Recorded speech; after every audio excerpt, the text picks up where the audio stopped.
ದಾಂಡೇಲಿಯ ಟೌನ್ಶಿಪ್ನಲ್ಲಿ ನೂತನವಾಗಿ ನಿರ್ಮಾಣಗೊಂಡ ಶ್ರೀ ಪಾಂಡುರಂಗ ರುಕ್ಮಾಯಿ ದೇವಸ್ಥಾನದ ಲೋಕಾರ್ಪಣೆ. ದಾಂಡೇಲಿ ನಗರದ ಟೌನ್ಶಿಪ್ನಲ್ಲಿ ಶ್ರೀ ಭಾವಸಾರ ನಾಮದೇವ ಸಿಂಪಿ ಸಮಾಜದ ವತಿಯಿಂದ ನೂತನವಾಗಿ ನಿರ್ಮಾಣಗೊಂಡ ಶ್ರೀ ಪಾಂಡುರಂಗ ರುಕ್ಮಾಯಿ ದೇವಸ್ಥಾನದ ಲೋಕಾರ್ಪಣೆಯು ಶುಕ್ರವಾರ ಮಧ್ಯಾಹ್ನ 12:30 ಗಂಟೆ ಸುಮಾರಿಗೆ ಜರುಗಿತು. ಗುರುವಾರದಿಂದಲೇ ಆರಂಭಗೊಂಡ ಪೂಜಾ ಕಾರ್ಯಕ್ರಮದಲ್ಲಿ ಶುಕ್ರವಾರ ವಿವಿಧ ಪೂಜಾ ಕಾರ್ಯಕ್ರಮಗಳೊಂದಿಗೆ ಮೂರ್ತಿಗಳ ಪ್ರಾಣ ಪ್ರತಿಷ್ಠಾಪನೆ, ಕಳಸಾರೋಹಣ, ಮಂತ್ರಘೋಷಗಳಿಂದ ಪೂಜೆ, ಮಹಾಮಂಗಳಾರತಿ ಹಾಗೂ ಶ್ರೀ ಗ್ರಂಥರಾಜ ಜ್ಞಾನೇಶ್ವರಿ ಪಾರಾಯಣ ಕಾರ್ಯಕ್ರಮವು ಜರುಗಿತು. ನಂತರ ಉದ್ಘಾಟನಾ ಸಮಾರಂಭ ಜರುಗಿತು.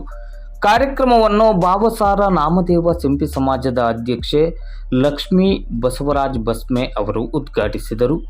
ಕಾರ್ಯಕ್ರಮದಲ್ಲಿ ಮುಖ್ಯ ಅತಿಥಿಗಳಾಗಿ ಭಾಗವಹಿಸಿ ಮಾತನಾಡಿದ ಉದ್ಯಮಿ ಹಾಗೂ ಸಮಾಜ ಸೇವಕರು ಮತ್ತು ಪ್ರೇಮ್ಜಿ ಪ್ರೊಡಕ್ಷನ್ ಸಂಸ್ಥೆಯ ಮುಖ್ಯಸ್ಥರಾದ ಪ್ರೇಮಾನಂದ್ ಗವಾಸ್ ಅವರು, ಭಾವಸಾರ ನಾಮದೇವ ಸಿಂಪಿ ಸಮಾಜದ ಈ ಕಾರ್ಯಕ್ರಮ ಅತ್ಯಂತ ಪರಮ ಪವಿತ್ರ ಪುಣ್ಯ ಕಾರ್ಯಕ್ರಮವಾಗಿದೆ.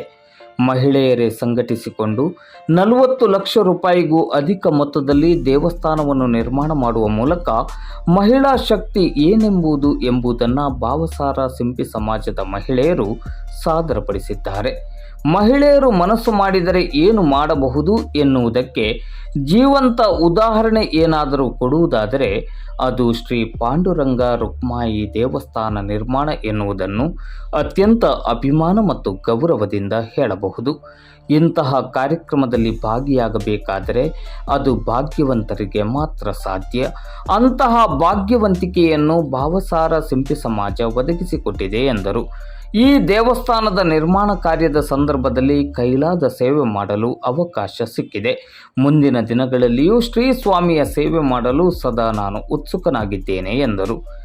ಕಾರ್ಯಕ್ರಮದಲ್ಲಿ ಮುಖ್ಯ ಅತಿಥಿಗಳಾಗಿ ಭಾಗವಹಿಸಿ ಮಾತನಾಡಿದ ತಹಶೀಲ್ದಾರ್ ಶೈಲೇಶ್ ಪರಮಾನಂದ್ ಅವರು, ಧಾರ್ಮಿಕವಾಗಿ ನಮ್ಮನ್ನು ನಾವು ತೊಡಗಿಸಿಕೊಂಡಾಗ ಸಂಸ್ಕಾರಯುತವಾದ ಸಮಾಜ ನಿರ್ಮಾಣ ಸಾಧ್ಯ. ಎಲ್ಲಿ ಭಯ ಭಕ್ತಿ ಇರುತ್ತದೋ ಅಲ್ಲಿ ಸಂಸ್ಕೃತಿ ಸಂಸ್ಕಾರ ಸದೃಢವಾಗಲು ಸಾಧ್ಯವಿದೆ ಎಂದರು. ಭಾವಸಾರ ಕ್ಷತ್ರಿಯ ಸಮಾಜದ ರಾಜ್ಯಾಧ್ಯಕ್ಷರಾದ ಶ್ರೀನಿವಾಸ್ ಪಿಸೆ ಅವರು ಮಾತನಾಡಿ, ನಮ್ಮ ಸಮಾಜದಲ್ಲಿ ಮಹಿಳೆಯರೇ ಸಂಘಟಿಸಿಕೊಂಡು ನಿರ್ಮಾಣವಾದ ರಾಜ್ಯದ ಏಕೈಕ ದೇವಸ್ಥಾನವಿದ್ದರೆ ಅದು ದಾಂಡೇಲಿಯ ಶ್ರೀ ಪಾಂಡುರಂಗ ರುಕ್ಮಾಯಿ ದೇವಸ್ಥಾನ ಎನ್ನುವುದನ್ನು ಅತ್ಯಂತ ಅಭಿಮಾನದಿಂದ ಹೇಳಬಹುದು. ನಮ್ಮ ಸಮಾಜದ ಇಲ್ಲಿಯ ಮಹಿಳೆಯರ ಸಂಘಟನೆ, ಸಮಾಜಮುಖಿ ವ್ಯಕ್ತಿತ್ವ ಅನುಕರಣೀಯ ಮತ್ತು ಅಭಿನಂದನೀಯ ಎಂದರು. ಕಾರ್ಯಕ್ರಮದಲ್ಲಿ ಮುಖ್ಯ ಅತಿಥಿಗಳಾಗಿ ನಗರದ ಭಾವಸಾರ ನಾಮದೇವ ಸಿಂಪಿ ಸಮಾಜದ ಸಂಸ್ಥಾಪಕರಾದ KS ಜಗನ್ನಾಥ್, ಸಮಾಜದ ಮಾಜಿ ಅಧ್ಯಕ್ಷರಾದ ಚಂದ್ರು ವಿ ಕೋಕಣೆ, ನಗರಸಭೆಯ ಸದಸ್ಯರಾದ ವಿಜಯ್ ಎನ್ ಕೋಳೇಕರ್ ಅವರು ಭಾಗವಹಿಸಿ ಸಂದರ್ಭೋಚಿತವಾಗಿ ಮಾತನಾಡಿ ದೇವಸ್ಥಾನದ ನಿರ್ಮಾಣ ಕಾರ್ಯಕ್ಕೆ ಮೆಚ್ಚುಗೆಯನ್ನು ವ್ಯಕ್ತಪಡಿಸಿದರು. ಕಾರ್ಯಕ್ರಮದ ಅಧ್ಯಕ್ಷತೆಯನ್ನು ವಹಿಸಿ ಮಾತನಾಡಿದ ನಗರದ ಭಾವಸಾರ ನಾಮದೇವ ಸಿಂಪಿ ಸಮಾಜದ ಅಧ್ಯಕ್ಷೆ ಲಕ್ಷ್ಮೀ ಬಸವರಾಜ್ ಬಸ್ಮೆ ಅವರು, ಸರ್ವರ ಸಹಕಾರದಿಂದ ಮಾತ್ರ ಈ ದೇವಸ್ಥಾನದ ನಿರ್ಮಾಣ ಸಾಧ್ಯವಾಗಿದೆ. ಅವರಿವರೆನ್ನದೇ ಸರ್ವರು ಅತ್ಯಂತ ಶ್ರದ್ಧಾ ಭಕ್ತಿಯಿಂದ ಈ ದೇಗುಲ ನಿರ್ಮಾಣಕ್ಕೆ ತನು ಮನಧನದ ಸಹಾಯವನ್ನು ನೀಡಿ ನಮಗೆ ಶಕ್ತಿಯನ್ನು ಮತ್ತು ಉತ್ಸಾಹವನ್ನು ತುಂಬಿದ್ದಾರೆ.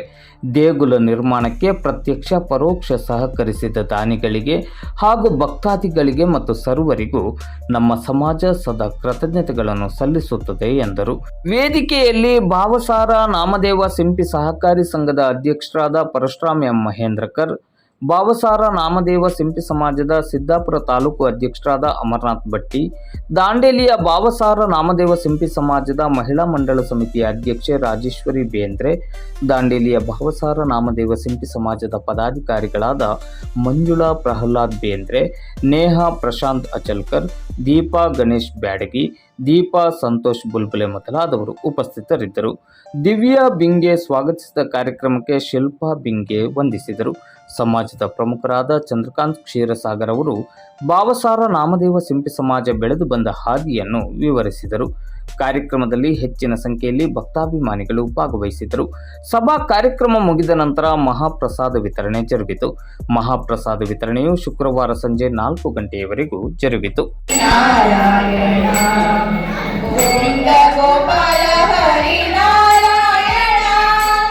ಗೋವಿಂದ ಗೋಪಾಲ ಹರಿ ನಾರಾಯಣ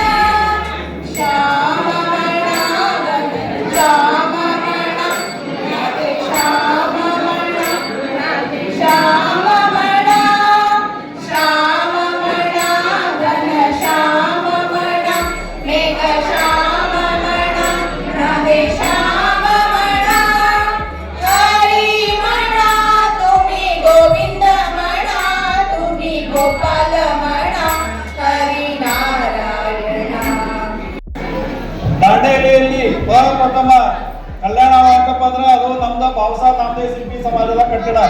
ಇದಕ್ಕೆ ನಾವೆಲ್ಲರೂ ಹೆಮ್ಮೆ ಪಡುವ ವಿಷಯ. ಇದಕ್ಕೆ ಚಪ್ಪಾಳೆ ಬರಬೇಕು.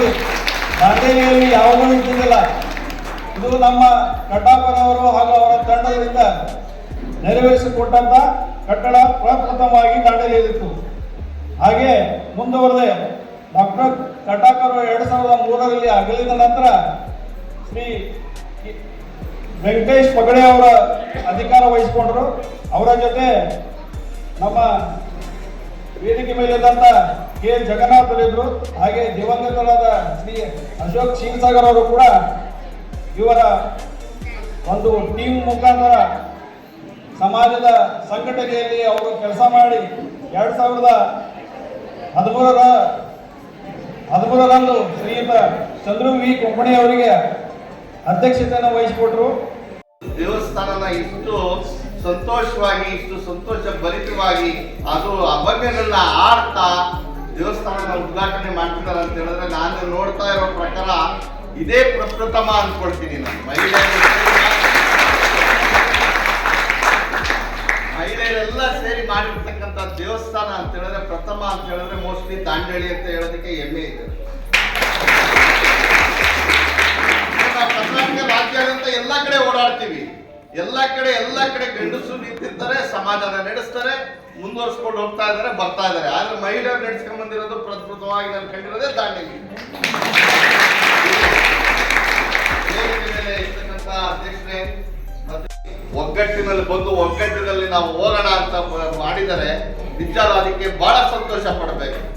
ಯಾಕಂತ ಹೇಳಿದ್ರೆ ನಮ್ಮ ಶಕ್ತಿ, ನಮ್ಮ ಪ್ರದರ್ಶನ, ನಾವು ನಮ್ಮ ಸಮಾಜ ಇದೆ ಅಂತ ತೋರಿಸ್ಕೋಬೇಕು ಅಂತ ಹೇಳಿದ್ರೆ ನಮ್ಮನ್ನು ಒಗ್ಗಟ್ಟಿರ್ಬೇಕು. ನಮ್ಗೆ ಸಿದ್ಧಿ ಬೇರೆ ಅಲ್ಲ, ಬಾಬುಸಾರ್ ಬೇರೆ ಅಲ್ಲ. ಯಾಕೆ ಹೇಳ್ತಾ ಇದ್ದೀನಿ ಅಂತ ಹೇಳಿದ್ರೆ ನಾವು ರಾಜಕೀಯವಾಗೂ ಸಹ ನಾವು ಮುಂದೆ ಬರ್ಬೇಕು. ನಮ್ಮ ರಾಜಕೀಯದಲ್ಲಿ ಮುಂದೆ ಬರ್ಬೇಕು ಅಂತ ಹೇಳಿದ್ರೆ ನಮ್ಮ ಜನಬಲ ಇರ್ಬೇಕು. ನಮ್ಮ ಜನಬಲ ಎಲ್ಲಿ ತೋರಿಸ್ಕೋಬೇಕು ಅಂತ ಹೇಳಿದ್ರೆ ಮೊನ್ನೆ ಸೆನ್ಸಸ್ ಮಾಡಿದ್ದಾರೆ. ಸೆನ್ಸಸ್ ಮಾಡಿದಾಗ ಏನು ಹೇಳಿದ್ದಾರೆ, ಜಯಪ್ರಕಾಶ್ ಹೆಗಡೆ ವರದಿನಲ್ಲಿ ಬರೀ 1,08,000 ಜನ ಬಾಬುಸಾರ್ ಇದ್ದಾರೆ, 90,000 ಜನ ಅಲ್ಲ, ಬರೀ 90,000 ಜನ ನಾಮದೇವ್ ಶಿಲ್ಪಿ ಇದ್ದಾರೆ ಅಂತ ಹೇಳಿದ್ದಾರೆ. ಬೇಕಾದ್ರೆ ನೋಡಿ ತೆಗೆದು, ಯಾಕಂದ್ರೆ ಎಲ್ಲ ವಿವರಣೆ ನಮ್ಮಲ್ಲಿದೆ, ನೀವು ಅದನ್ನು ನೋಡ್ಬೋದು. ನಾವು ಸರ್ಕಾರಕ್ಕೆ ನಮ್ಮ ಒಗ್ಗಟ್ಟು, ನಮ್ಮ ಜನಸಂಖ್ಯೆ ತೋರಿಸದೆ ಹೋದ್ರೆ ನಾವು ಸರ್ಕಾರದಿಂದ ಯಾವುದೇ ರೀತಿಯಾದಂತ ಸವಲತ್ತನ್ನು ಪಡೆಯೋದಕ್ಕಾಗೋದಿಲ್ಲ. ನಾನು ನೋಡ್ತಾ ಇದ್ದೀನಿ ನೋಡಿ, ಇವತ್ತು ಬಂದೆ ದಾಂಡೇಲಿಯಲ್ಲಿ ನಗರಸಭಾ ಸದಸ್ಯರಾಗಿದ್ದಾರೆ ಅಂತ ಹೇಳಿದ್ರು ಬಳಿಕರು. ನಿಜನು ಬಹಳ ಸಂತೋಷ ಪಡುವಂತ ವಿಚಾರ. ಶ್ರೀನಿವಾಸ ಪಿಸಿ ಅವರು ಎಲ್ಲವನ್ನು ಹೇಳ್ತಿದ್ದಾರೆ. ಈಗ ನಮ್ಗೆ ಉಳಿದಿದ್ದು ಏನು ಅಂದರೆ ಅದು ಬಿಟ್ಟಿದ್ದನ್ನು ಹೇಳಬೇಕಾಗಿದೆ. ವೇದಿಕೆಯ ಮೇಲೆ ಬಂದು ನಾವು ಭಾಷಣ ಮಾಡಿ ಚಪ್ಪಾಳಿ ಮುಟ್ಟಿಸೋದು ಸುಲಭದ ಮಾತದ್ದು. ಆದರೆ ಈ ವೇದಿಕೆನೇ ಸೃಷ್ಟಿ ಮಾಡಿದಾರಲ್ಲ, ಅವ್ರ ಬಂದು ಚಪ್ಪಾಳಿ. ಮನುಷ್ಯ ಭೂಮಿ ಮೇಲೆ ಬಂದ ಮೇಲೆ ಹೋಗೋದಂತ ನಿಜಾನೇ, ಅದೆಲ್ಲರಿಗೂ ಗೊತ್ತಿರೋದು ವಿಷಯ. ಆದರೆ ಎಲ್ಲಿ ಹೋಗ್ತಾನೆ ಅದು ಗೊತ್ತಿರೋದಿಲ್ಲ. ಒಂದೆರಡೇ ಇರೋದು, ಸ್ವರ್ಗ ಮತ್ತು ನರಕ. ಈಗೆಲ್ಲ ಧಾರ್ಮಿಕ ಕೆಲಸಗಳು ಮಾಡಿ ನಾವು ಸ್ವರ್ಗಕ್ಕೆ ಹೋಗುವಂಥ ಪ್ರಯತ್ನಗಳು ಮಾಡಬೇಕು. ಎಲ್ಲರ ಜವಾಬ್ದಾರಿ. ಈ ಕೆಲಸವನ್ನು ಈ ಸ್ತ್ರೀಶಕ್ತಿ ಮಹಿಳೆಯವರು ಎಲ್ಲ ಮಾಡಿದ್ದಾರೆ. ಯಾಕಂದರೆ 2 ವರ್ಷದಿಂದ ಸತತ ಪ್ರಯತ್ನದಿಂದ ಒಂದಿಷ್ಟು ಬೃಹತ್ತವಾದ ವಿಠ್ಠಲ ರುಕ್ಮಾಯಿ ಗುಡಿಯನ್ನು ನಿರ್ಮಿಸಿದ್ದಾರೆ, ಯಾವುದೋ ಅಡೆತಡೆ ಇಲ್ಲದೆ. ಮತ್ತು 2 ವರ್ಷದಿಂದ ಇವರೆಲ್ಲ ಇಷ್ಟೆಲ್ಲ ಜನರಿಗೆ ಸಂಪರ್ಕಿಸಿ ದೇಣಿಗೆ ಸಂಗ್ರಹಿಸಿ 8 ಲಕ್ಷ ರೂಪಾಯಿ ಅವರ ಹತ್ರ ಇತ್ತು. 45 ಲಕ್ಷ ರೂಪಾಯಿ ಜಮಾ ಮಾಡಿ ಇಷ್ಟೆಲ್ಲ ಮಾಡಬೇಕಂದ್ರೆ ಈಸಿ ಮಾತಿಲ್ಲ. ತಮ್ಮೆಲ್ಲ ಕೆಲಸ ಕಾರ್ಯಗಳನ್ನು ಬದಿಗಿಟ್ಟು ಇದೆಲ್ಲ ಮಾಡಬೇಕಂದ್ರೆ ಸುಲಭದ ಮಾತಲ್ಲ. ಯಾಕಂದರೆ ಸ್ತ್ರೀ ಶಕ್ತಿ ಏನಿದೆ ಅಂತೇಳಿ ಅವರು ತೋರಿಸ್ಬಿಟ್ಟಿದ್ದಾರೆ. ನಮ್ಮ ಹತ್ರ ಬಂದಿದ್ದು ಅವರು ಏನೋ ಒಂದು ದೇಣಿಗೆ ಅಂತೇಳಿ, ಆ ಫಿಗರ್ ಬೇಡ ಎಷ್ಟಂತೇಳಿ. ನಾನು ಅದೇ ಎಷ್ಟು ಕೊಡ್ತೀನಿ ಅಂತೇಳಿ. ಅವ್ರು ಹೇಳಿದ್ರು ಬೇಡ, ನೀವೊಂದು ಬಾಗ್ಲಾ ಚೌಕಟ್ಟು ಮಾಡಿ ಕೊಡಿ ಅಂತ. ಅದು 4 ಪಟ್ಟು ಆಗ್ತಿತ್ತು. ನಾ ಅದನ್ನೇ ವಿಚಾರ ಮಾಡಿ ಏನು ಹೇಳಿಲ್ಲ ಅವ್ರಿಗೆ. ದೇವ್ರಿಗೆಲ್ಲ ಓಕೆ. ಯಾಕಂದರೆ ದೇವ್ರಿಗೆ ಏನಾದರೂ ಏನಾದರೂ ನಾವು ದಾನ ಧರ್ಮ ಮಾಡೋದು ಅದು ಭಾಗ್ಯ ಅದನ್ನು ಸಿಕ್ಕಿಲ್ಲ. ಆ ಭಾಗ್ಯ ನಮಗೆ ಸಿಕ್ಕಿದೆ. ಇವತ್ತು ನಾನೇನು ದೊಡ್ಡ ಇದು ಮಾಡಿಲ್ಲ, ಯಾಕಂದ್ರೆ ಅಂಥವೆಲ್ಲ ಭಾಳ ಮಾಡಿದ್ವಿ, ಆದರೆ ಹೇಳ್ತಿದ್ದಿಲ್ಲ. ಆದರೆ ಇಲ್ಲಿ ಒಂದು ಕಾರ್ಯಕ್ರಮ ಬಂದು ಈ ಥರ ಒಂದು ದೇವರ ಇದರಲ್ಲಿ ಇಲ್ಲಿ ಬಂದು ನಿನ್ನೆ ಒಂದು ನಿನ್ನೆ ಕಾರ್ಯಕ್ರಮ ಬಂದಿದ್ದೆ, ಇವತ್ತು ಬಂದ ಅದೇ ದೇವರು ನನಗೆ ಅಂದರೆ ಆ ಒಂದು ಇದ್ದಿದ್ದರಿಂದ ನಾನು ಇಲ್ಲಿ ಬಂದಲ್ಲ. ಯಾಕಂದರೆ ದೇವರ ಕಾರ್ಯಕ್ರಮದಲ್ಲಿ ಬರ್ಬೇಕಂತ ಹೇಳಿದ್ರೆ ಭಾಗ್ಯ ಇರಬೇಕು. ಆ ಭಾಗ್ಯ ನನಗೆ ಸಿಕ್ಕಿದೆ. ಎಲ್ಲರೂ ಈ ಎಲ್ಲ ಮಹಿಳೆಯರು ಸೇರಿ ಏನು ಕೆಲಸ ಮಾಡಿದ್ದಾರೆ ಅವ್ರಿಗೆ ಮತ್ತೊಮ್ಮೆ ನಾನು ಏನು ಹೇಳ್ತೀನಿ ಅಂತ ಹೇಳಿದ್ರೆ, ಈ ಸ್ತ್ರೀ ಶಕ್ತಿ ಏನಿದೆ ಮನಸ್ಸು ಮಾಡಿದರೆ ಏನು ಬೇಕಾದ್ರೆ ಮಾಡಬಹುದು ಅಂತ ತೋರಿಸ್ಬಿಟ್ಟಿದ್ದಾರೆ. ಮತ್ತೆ ನನಗೆ ಈ ವೇದಿಕೆಯಲ್ಲಿ ಬಂದು ನನಗೆ ಆಗಮಿಸಿಕೊಂಡು ನನ್ನ ಘನತೆ ಗೌರವಕ್ಕೆ ಒಂದು ಹೆಚ್ಚಿಸಿದ್ದಕ್ಕೆ ಅವರೆಲ್ಲ ನಾನು ಆಭಾರಿ ಆಗಿದ್ದೀನಿ ಅಂತ ಹೇಳ್ಕೊಳ್ತಾ ಒಂದೆರಡು ಮಾತು ಮಾತಾಡಲಿಕ್ಕೆ ಅವಕಾಶ ಮಾಡಿಕೊಟ್ಟಿರ್ತಾ ಎಲ್ರಿಗೂ